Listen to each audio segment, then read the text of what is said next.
आपण प्रश्न क्रमांक आता 3 पाहणार आहोत. RST आणि XYZ ह्याच्यात कॉमन आहे का? आधीच्या प्रश्नासारखं नाही. हे तिन्ही बिंदू वेगळे आहेत, हे तिन्ही बिंदू वेगळे आहेत, त्यामुळे 2 सेपरेट त्रिकोण काढावे लागतील. त्याच्यात RSTची सगळी मापं दिल्यात. RS दिले 4.5, कोन RSTचं माप दिले 40 अंश, ST दिलं आहे 5.7 सेंटीमीटर. तर RST आणि XYZ काढा आणि रेशो काय दिलं आहे? प्रमाण दिलं आहे RS/XYचं 3/5. तर आता आपण आधी गणित सोडवणार आहोत. ठीक आहे. तर समजा मी आधी 2 कच्च्या आकृत्या तयार करतो. 2 त्रिकोण RST, मग तसंच XY आणि Z मापं टाका. RS आहे 4.5. ओके.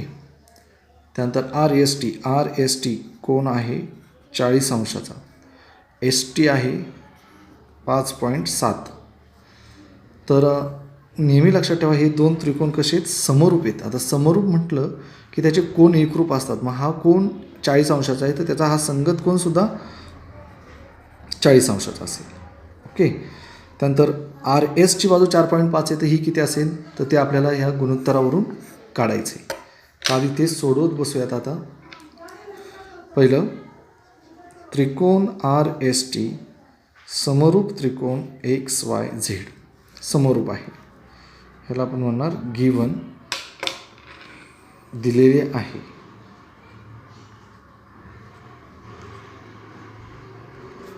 ओके. त्यानंतर मग बाजू कशा असतात? प्रमाणात.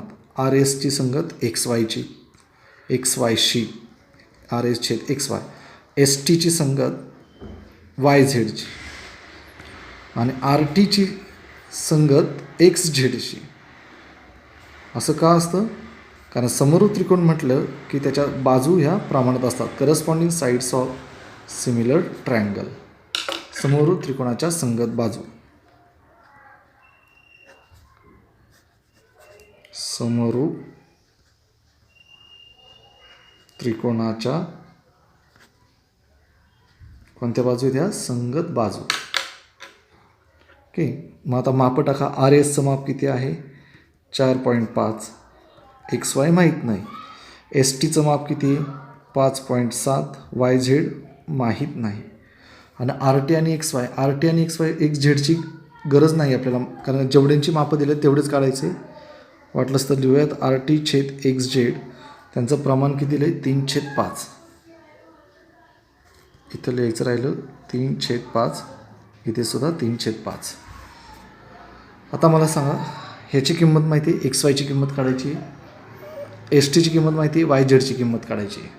मग त्यासाठी नाव 4.5/XY, त्याचं उत्तर प्रमाण दिले 3/5.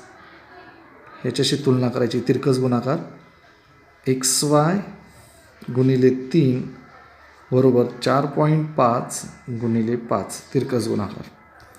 म्हणून XY बरोबर 4.5/5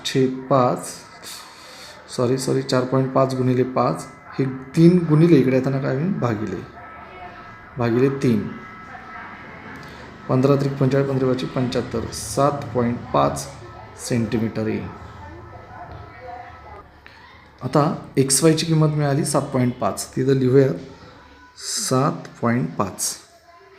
त्यानंतर आता STची किंमत 5.7 आहे, तर YZ किती? तर इथं घेऊयात 5.7/YZ बरोबर 3/5. गुणोत्तर दिलेलं आहे.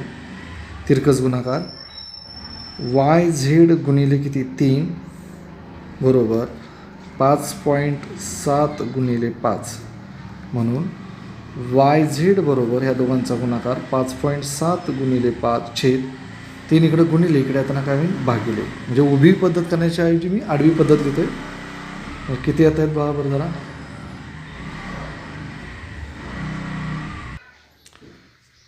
19×5=95, 9.5 सेंटीमीटर येत आहे. ओके. ह्या झाल्या 2 बाजू. म्हणजे YZ आला 9.5 इथं लिहिलं. आणि आता कोन RST 40 अंशाचा आहे, तर XYZ पण 40 अंशाचा असेल. कोन RST एकरूप कोन XYZ बरोबर 40 अंश का तर corresponding angle of similar triangle. एकरूप समरूप त्रिकोणाचे संगत कोन हे एकरूप असतात. समरूप त्रिकोणाचे संगत कोन वाटलंच तर प्रकरण नंबर 1 तुम्ही पहा. अभ्यास 3.3 पासून पहा. त्याच्यामध्ये समरूप त्रिकोणाबद्दलची आपण सगळी गणितं सोडवलेली होती. मग XYZ पण किती अंशात आला 40 अंशाचा. आता हे दोन त्रिकोण वेगवेगळे आपण काढू शकतो. पहिल्यांदा कोणतं करणार RST. तर आपण आधी RST काढून घेऊयात. माप काय दिलेत पहा बरं जरा. ST पहिला पाया काढूयात 5.7 सेंटीमीटरचा. 5.7 सेंटीमीटरचा पाया.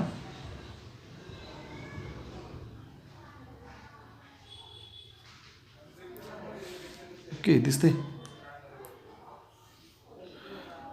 5 नंतर 7 रेषा. ओके तर हा झाला तुमचा S आणि T 5.7 सेंटीमीटर. त्यानंतर कोन काढायचा आहे आपल्याला. RST नावाचा किती कोन काढायचा 40 अंशाचा S बिंदूतून ना. त्यामुळे कोन मापक घ्यावं लागेल आपल्याला आणि हे कोन मापक S बिंदूवर ठेवूया. त्याचा मध्यबिंदू कोन काढता येत असेल 9वीला शिकलेलो आहेत आपण. हे सगळं एका रेषेत आलं पाहिजे. 40 अंशाचा कोन इथं 40 दिसतात. मग हा बिंदू आणि हा बिंदू जॉईंट करूयात.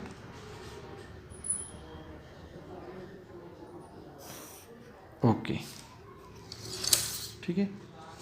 आता S पासून R पर्यंतचं अंतर आहे 4.5 सेंटीमीटर. कंपासमध्ये 4.5 सेंटीमीटर अंतर घेऊयात कोन मापकाच्या साह्याने, कंपासच्या साह्याने. 4.5.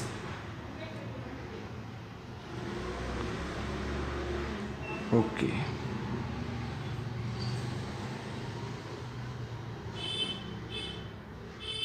तर हे आहे 4.5 दिसतंय. मग S बिंदूवर टोक ठेवायचे आणि 4.5 सेंटीमीटर अंतरावर कंस करायचा आहे. तर इथं आला कंस.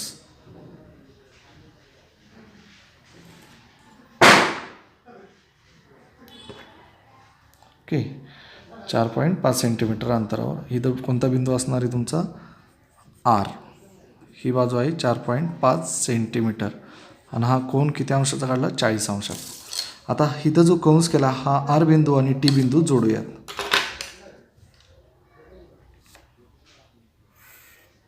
हा झाला आपला RST त्रिकोण. आता असा सेम टू सेम त्रिकोण काढायचा आहे XYZ. पहिला YZ 9.5 सेंटीमीटरची काढायची.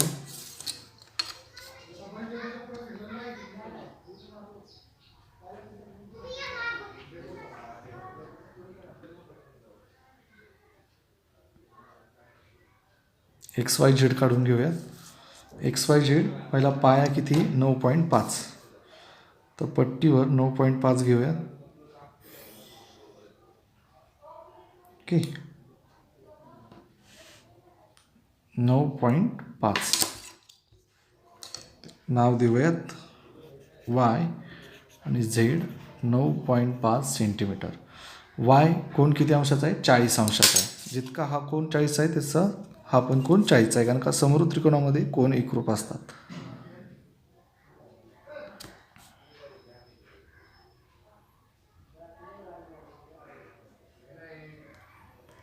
तर 40 अंशावर कोन टिक मार्क करूयात. Y बिंदूवर पेन्सिल ठेवून आपण सरळ रेष काढूया ते. ओके आता Y कडून X कडे 7.5 सेमी अंतरावर जायचं आहे.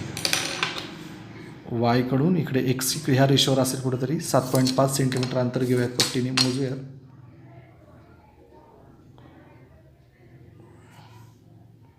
दिसलं 7.5. ठीक आहे.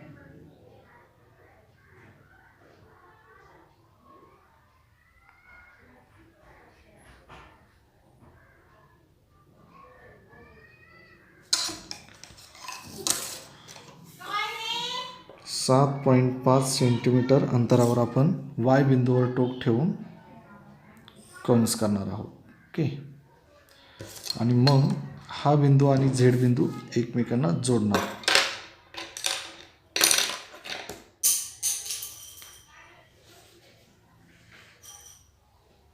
इथे कोणता बिंदू असेल? एक्स.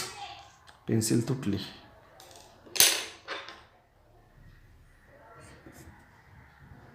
एक्स आणि झेड जोडूयात. ओके. म्हणजे ही काढली आपण 7.5 सेमी माप द्यायची आहेत आणि हा कोण झाला 40 अंशाचा. ही झाली दोन समरूप त्रिकोण. ओके. हा आपला तिसरा प्रश्न होता.